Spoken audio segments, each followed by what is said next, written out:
Right now, somewhere in your office, your home, or your own head, a complaint is brewing. And here's the uncomfortable truth: that single complaint, the one you're about to make, or the one your coworker just made in the break room, is costing someone, somewhere, real money. Not metaphorically. Literally. Researchers at the Gallup organization put a number on it. Negativity costs the U.S. economy between $250 and $300 billion every single year in lost productivity. Let that sink in. $300 billion, gone, because people would rather vent than solve. And it doesn't stop at money. The Centers for Disease Control found that 90% of doctor visits are stress-related.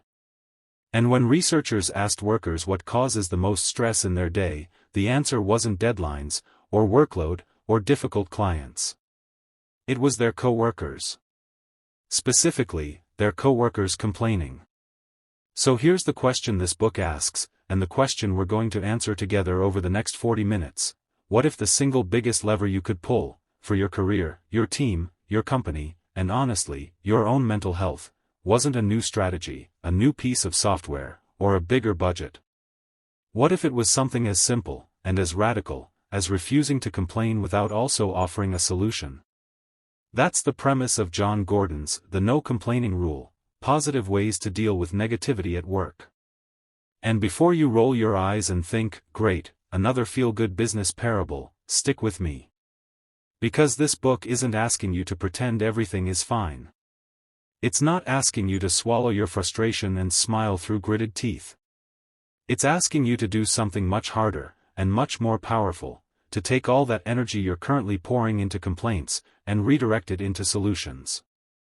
By the end of this video, you'll understand exactly what the no complaining rule is, how one struggling company actually used it to turn their culture around, the 5 life-changing steps the book's protagonist discovers along the way, and a practical action plan you can start using today, whether you're a CEO, a manager, or just one person trying to survive a toxic team. If you've ever left a meeting feeling drained because all anyone did was list everything that's wrong, this video is for you. Let's get into it. Part 1: The Story and the Stakes. Jon Gordon, the author of this book, is also the mind behind the international bestseller, The Energy Bus, and he's spent the better part of 2 decades working with NFL teams, NBA franchises, Fortune 500 companies, hospitals, and school districts, helping them build what he calls positive cultures. So when he writes a book about complaining, he's not writing as some outside academic theorizing about workplace morale. He's writing from the trenches, based on a real company that actually implemented this rule and saw the results firsthand. The book is structured as a story, what's sometimes called a business fable, and it follows a woman named Hope. And right from page 1, the irony of her situation is impossible to miss. It's a Tuesday morning, and Hope walks into her office with puffy eyes, a pounding headache, and a heart that's quite literally broken. Her personal life is falling apart. And as if that weren't enough, her company, a tech firm called Easy Tech, is in even worse shape than she is. Picture this: Easy Tech's computer batteries have started catching fire. That's bad enough on its own. But it gets worse. Employees, the very people who work there, have started posting negative comments about management on public blogs, for the entire world to see. The media has caught wind of it and is now actively attacking the company's credibility. Morale inside the building is at rock bottom. Negativity is at an all-time high. And the stock price is sinking faster than the Titanic. Hope, as the VP of Human Resources, is the person tasked with somehow fixing all of this. Not the product recall. Not the PR disaster directly. Her job is to address the culture, the negativity, that's eating the company alive from the inside. Now here's what makes this story land so well for anyone watching this who works in a real organization. Doesn't this sound familiar? Maybe your company hasn't had batteries literally catching fire. But maybe you've sat in a meeting where every single agenda item turned into a complaint session. Maybe you've watched talented people quit not because the work was too hard, but because the atmosphere was too toxic. Maybe you've felt your own energy drain away within 5 minutes of walking into the office, simply because of the tone everyone else is setting. This is the world hope is living in. And it's a world many of us recognize immediately. In the middle of all this professional chaos, Hope is also dealing with something deeply personal: health struggles, the strain of being a single mother, and a general sense that life has handed her more than her fair share of bad breaks. And this is important, because Gordon isn't just writing a corporate strategy manual. He's making a deliberate point: the way we deal with negativity at work and the way we deal with negativity in our personal lives are not two separate skills. They're the same skill. The mindset that helps you survive a toxic office is the same mindset that helps you survive a difficult diagnosis, a hard year, or a broken relationship. Into Hope's life comes a mentor figure, a woman the book introduces as Joy, sometimes referred to as Joyce, depending on the chapter. Think of Joy as the wise guide character that shows up in almost every story like this: the Yoda, the Mr. Miyagi, the person who's already walked the path Hope is on and come out the other side wiser and lighter. Joy is the one who introduces Hope to the concept at the very heart of this entire book: the no complaining rule. Part 2: What exactly is the no complaining rule? So let's get precise here, because the name of this rule is a little misleading, and I want to make sure you don't walk away with the wrong idea. The no complaining rule does not mean no one is ever allowed to say anything negative, ever, under any circumstances. That would be unrealistic, and frankly, a little dystopian. Bottling up real problems doesn't make them disappear, it just makes them fester. Here's the actual definition, straight from the book: employees are not allowed to mindlessly complain to their coworkers. That's the key phrase: mindlessly complain. If an employee has a genuine problem, with their job, their company, a customer, a process, anything, they are encouraged to bring that issue to their manager, or to someone who is actually in a position to address it. But here's the catch, and this is the part that changes everything: when they bring that complaint forward, they also have to bring one or two possible solutions along with it. Read that again, because it's the engine of the entire book. No complaint without a proposed solution. Think about what this does, practically, in a workplace. Right now, in most offices, complaining is the easiest form of social currency there is. It costs nothing.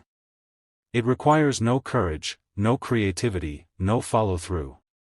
You just say, "Ugh, this place is a mess," or "management never listens to us," or "this software is garbage," and you instantly get nods of agreement from your coworkers.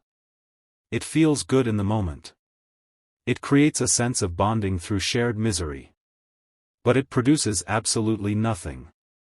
The software is still garbage tomorrow. Management still hasn't heard a specific, actionable idea. Nothing has moved forward. Now flip it. Under the no complaining rule, if you want to say, "This software is garbage," you also have to say, "And here's what I think we could try instead," or, "And here's the specific feature that's causing the bottleneck, and here's who I think could fix it." Suddenly, complaining requires effort. It requires you to actually think about the problem instead of just emoting about it. And here's the beautiful side effect: a lot of people who were complaining out of habit simply stop. Not because they're being silenced, but because the effort of coming up with a solution exceeds the satisfaction they were getting from the complaint itself. Meanwhile, the complaints that do survive, the ones people care enough about to actually think through, those become genuinely useful. They become the raw material for real improvement. Gordon makes a really important distinction here that I think gets lost if you only hear the title of the book. He's not against people speaking up.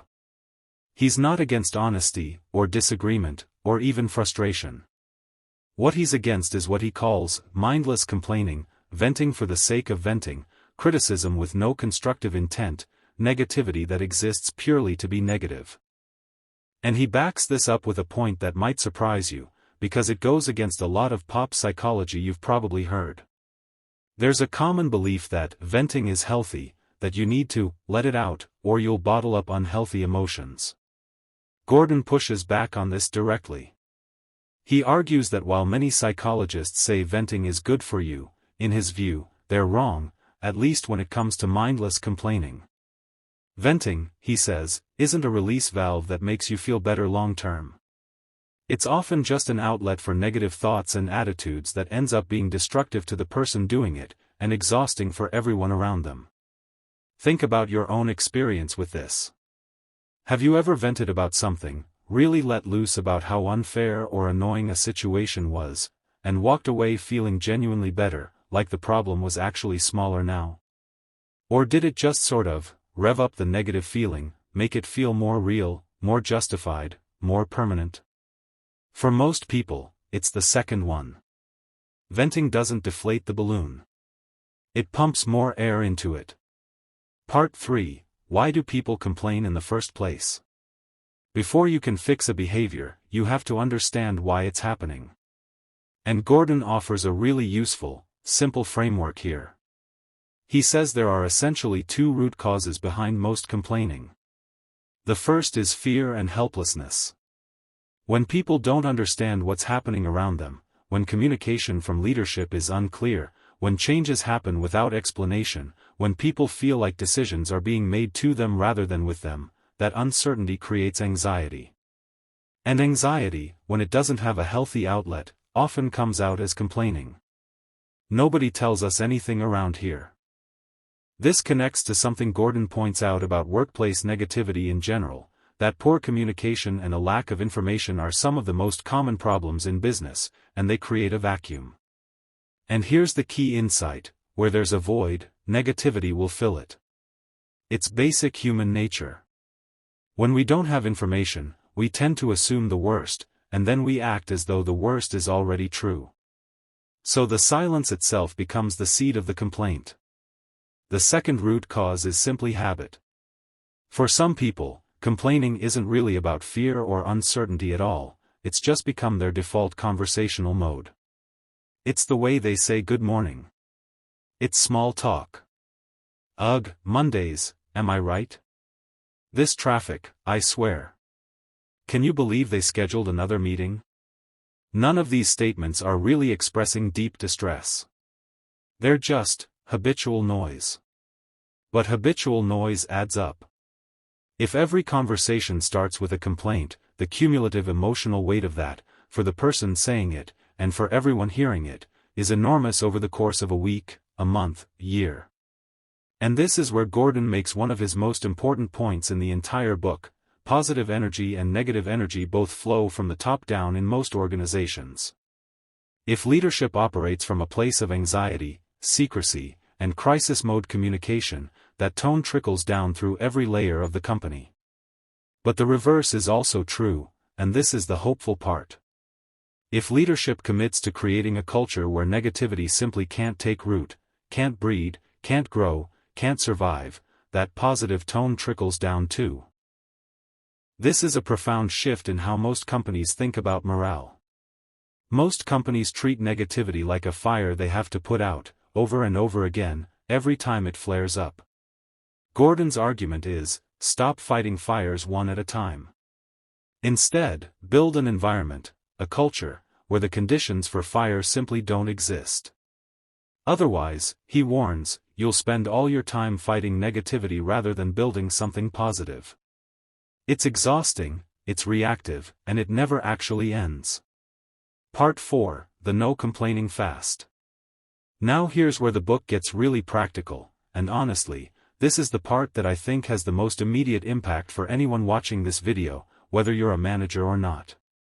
Gordon introduces a concept he calls the no complaining day, and he also refers to it as a complaining fast. The idea is simple but bold. Instead of trying to gradually reduce how much you complain, cutting back a little bit at a time, you go cold turkey. For one full day, you don't complain. At all. About anything. Why does this work better than a gradual approach? Because of what it forces you to notice. Gordon points out that this kind of fast causes you to monitor your own thoughts in a way you never have before, and most people are shocked, genuinely shocked, by how negative they actually are once they have to catch themselves in real time. Think about how this would actually play out for you.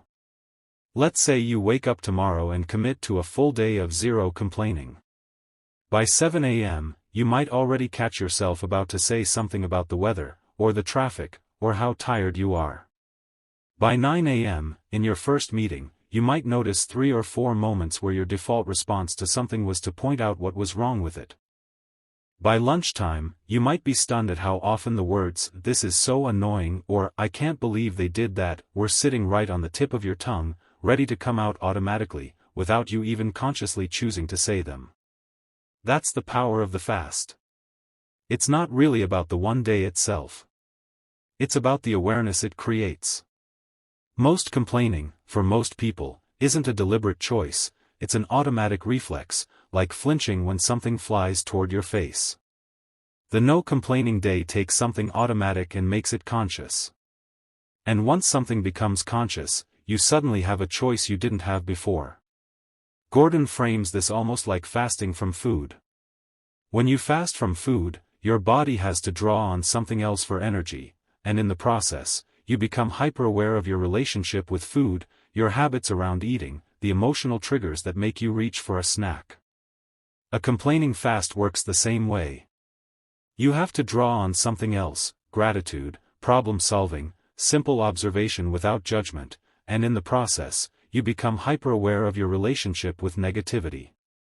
There's also a self-assessment tool the book offers, basically a short quiz that scores how much of a complainer you currently are, based on factors like how often you share problems versus solutions, how often you express negative feelings, whether you tend to focus on causes of problems rather than fixes for them, and how you tend to narrate the overall story of your life, as a series of misfortunes, or as a series of challenges you've grown from.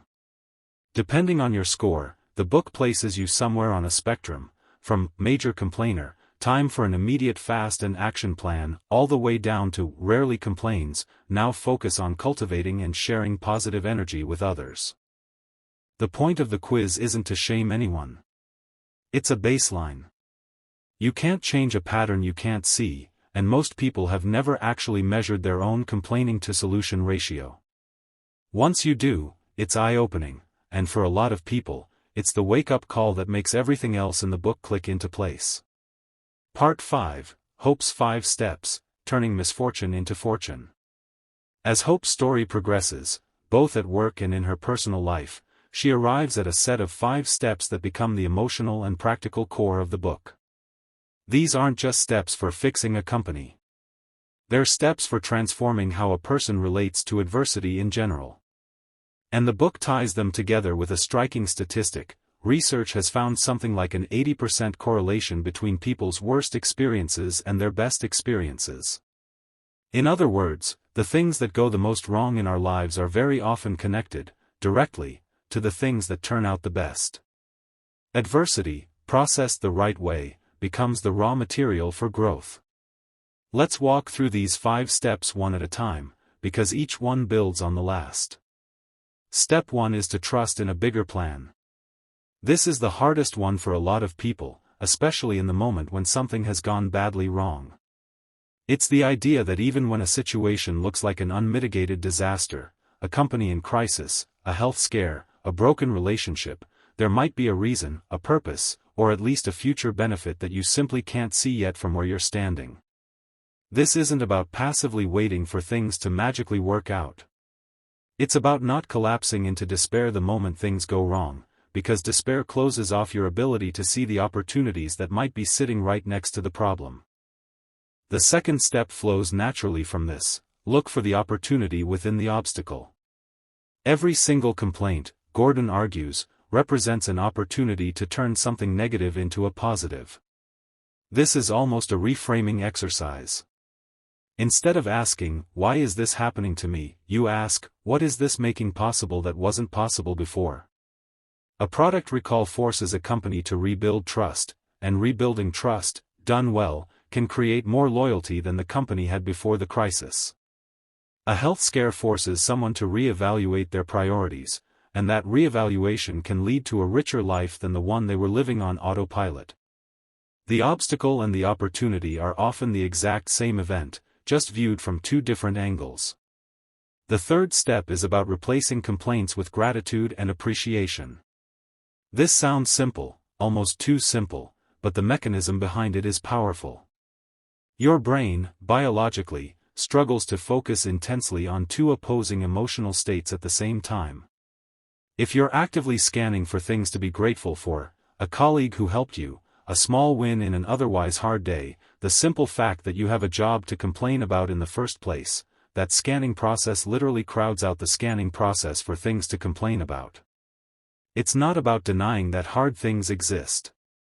It's about choosing where your attention goes, because attention is the scarcest resource any of us have, and what you feed grows. The fourth step is to take action and find solutions. This is the step that connects directly back to the no complaining rule itself. Once you've stopped spiraling, Step 1, reframe the obstacle as containing an opportunity. Step 2, and shifted your emotional state toward gratitude. Step 3, you're now in a position where you actually have the mental clarity and energy to do something. This is the step where the rubber meets the road. It's the difference between a team that spends an hour-long meeting describing everything wrong with a project, versus a team that spends 10 minutes acknowledging the problem and 50 minutes building a plan to fix it. And the fifth step is to share the message, and pay it forward. This is where Hope's arc becomes deeply personal. As she works through her own challenges, both at Easy Tech and in her life outside of work, she doesn't just keep these lessons to herself.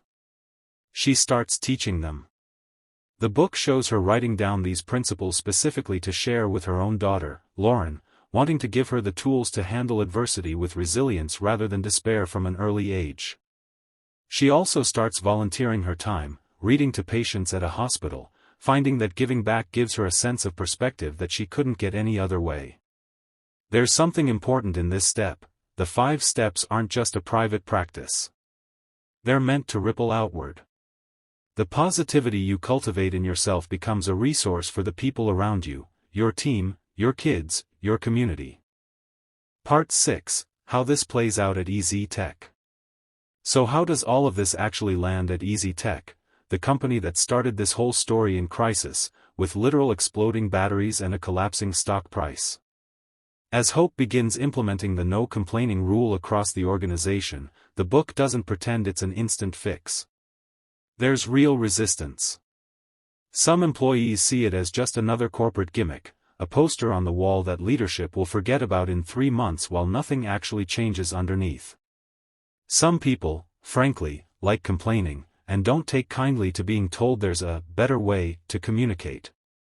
This resistance is realistic, and it's actually one of the more useful parts of the book for anyone trying to implement culture change in a real organization, because if you've ever tried to introduce a new initiative at work and watched half the room cross their arms, you know exactly what Hope is up against. But, gradually, not overnight, things start to shift. As Hope models the behavior herself, as leadership starts visibly responding to complaints that come with solutions attached, and as small wins start to accumulate, the culture begins to change. People start to notice that bringing a problem forward with a proposed fix gets them taken seriously, gets their ideas implemented, and, maybe most importantly, feels good in a way that complaining never quite did.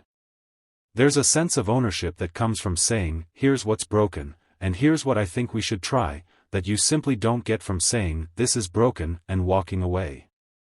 The book emphasizes that for this to actually work at an organizational level, leadership buy-in isn't optional, it's essential.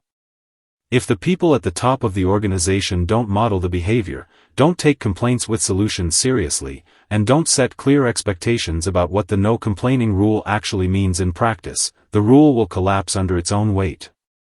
Employees will see it as hypocritical. Leadership tells us not to complain, but they complain about everything, and the whole initiative becomes a punchline instead of a culture shift. Gordon also emphasizes that the no complaining rule works best alongside a broader culture of gratitude and recognition. It's not enough to simply redirect negative energy, you also have to actively generate positive energy to take its place. That means leaders praising more, noticing what's going right rather than only what's going wrong, and creating regular moments where good work and good attitudes get acknowledged publicly. The rule and the recognition work together, like two halves of the same engine. One reduces the negative fuel being burned, and the other increases the positive fuel being produced. By the end of the story, both Hope's company and Hope herself have been transformed, not because every single problem magically disappeared, but because the way everyone relates to problems has fundamentally changed. The book's final chapters show Hope in a genuinely joyful place, reflecting on how far she's come, both at work and at home, and recognizing that the principles she's adopted have become part of who she is, not just a policy she enforces. Part 7. Putting this into practice, your action plan. Okay, so let's bring this all the way back to you, whoever you are, watching this video right now. Maybe you're a business owner or a team leader, and you're thinking about how to actually roll something like this out. Here's what the book suggests, distilled into a few practical moves. First, start with yourself, not your team. Before you ever announce a no complaining rule to anyone else, try the complaining fast yourself, for just one day. Notice how often you reach for a complaint as your default response. This isn't about guilt, it's about data. You can't lead a culture shift you haven't personally experienced. Second, when you do introduce the idea to your team, frame it correctly. This is not, you're not allowed to talk about problems. It's, every problem you bring to the table is also an invitation to bring an idea. Make it clear that complaints aren't being banned, they're being upgraded. Third, model it visibly and consistently. If you, as the leader, complain about upper management, the market, or the way things are, in front of your team without ever framing it constructively, you've just told everyone the rule doesn't actually apply to people with power. Consistency from leadership is, according to this book, the single biggest predictor of whether this kind of culture shift sticks or dies. Fourth, pair the rule with recognition. Build in regular moments, team meetings, one-on-ones, even just quick messages, where you actively call out what's going right. Praise solutions when people bring them. Make it socially rewarding to be a solution finder, the same way complaining used to be socially rewarding. And fifth, and this might be the most important one for you personally, regardless of what role you're in, practice the 5 steps in your own life, not just at work. Trust that hard seasons can connect to good outcomes you can't yet see. Look for the opportunity hiding inside whatever obstacle you're currently facing. Actively practice gratitude, even, especially, when things are hard. Take action on solutions instead of marinating in problems. And once you've found something that works for you, share it. Teach it to your kids, your team, your friends. That's how a single person's mindset shift becomes a culture. The main message. If there's one sentence that captures the heart of the no complaining rule, it might be this: you can't always control what happens to you, but you can always control whether you respond with a complaint or with a solution, and that single choice, repeated daily, across an entire team or an entire life, is the difference between a culture that's slowly bleeding out and one that's building something real. This book isn't really about banning a word, or policing what people say in the break room. It's about recognizing that every one of us, every single day, is making tiny deposits, either into an account of negativity, or an account of positivity. And those accounts compound. They compound in our teams, in our companies, in our families, and in ourselves. So here's my challenge to you, and I want you to actually do this, not just nod along. For the next 24 hours, run your own no complaining day. Every time you catch yourself about to complain, about traffic, about a coworker, about the weather, about anything, pause. And ask yourself one question: is there a solution hiding inside this complaint? If there is, voice that instead. If there isn't, if it's truly just venting, see if you can let it go, just for today, and notice how that feels. If this video gave you something useful, do me a favor and hit that subscribe button. We break down one powerful, practical book like this every single week, book specifically chosen for professionals who want real tools, not just motivation. And drop a comment below: what's one complaint you've been carrying around that you could turn into a solution today? I read every single one, and I'd genuinely love to know what you're working through. Thanks for watching, and I'll see you in the next one.